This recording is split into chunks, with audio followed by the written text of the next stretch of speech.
Здравствуйте, товарищи! Меня зовут Аня Таранко, и это снова мое лицо у вас на YouTube. Тема сегодняшнего спича – секреты работы с разбавителем или как его использовать не нужно.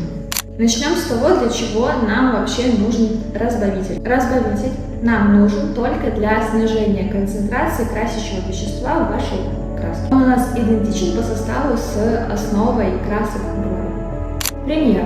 Вы делаете перманент губ, и вам хочется, чтобы ваш заживший результат был максимально акварельный. Не плотно прокрашенные губы, а акварельные. Добавляем разбавитель в вашу основную краску. Для работы с бровями мы добавляем разбавитель, когда работаем на возрастной коже, чтобы у нас был максимально легкий, не засаженный остаток. А также использую его для создания градиента бровей, когда нам нужно сделать тело более плотное, а начало головки и хвостики более легкие. Итак, самое интересное, для чего разбавитель нам не нужен. Первое. Для разбавления высохшей краски и попытки ее реанимировать. Если у вас краска в капсе высохла, мы ее выкидываем.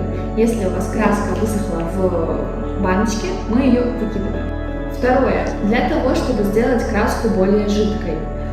Добавление разбавителя в краску не делает ее более жидкой. Для разжижения краски нам понадобится огромное количество разбавителя, и в итоге у вас получится нулевой остаток и злющий клиент. Для того, чтобы коричневые оттенки не посереют. Сколько бы вы ни добавили разбавителя в краску, оттенок у вас посереет. Добавляя разбавитель в краску, вы снижаете концентрацию не только черного цвета в составе, но и всех остальных, поэтому он не сделает вашу краску менее серой. Вопрос серости здесь не в самой краске, а конкретнее, если быть, в неправильной работе производителя с углеродом. Что вообще такое разбавитель? Можно говорить, что это основа, на которой создана та или иная краска. Но правильнее будет сказать, что это основные компоненты из состава, замешанные на воде. Чем мне нужно разбавлять краску? Нужно понимать, что все краски разные на разных основах. Разбавитель брови придуман не просто так, он сделан на той же основе, на которой сделана краска брови. Поэтому, если вы добавляете в краску брови физраствор, хлоргексидин, воду или что-то другое, вы нарушаете баланс компонентов в краске, получаете как минимум неконтролируемый процесс расслаивания и непредсказуемый результат заживления. Чтобы все было красиво и нарядно, пожалуйста, пользуйтесь разбавителем брови, мы не просто так его придумали.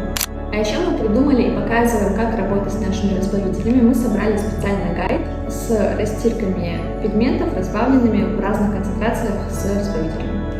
Вот здесь это все можно посмотреть. Здесь собраны все наши существующие краски и корректоры.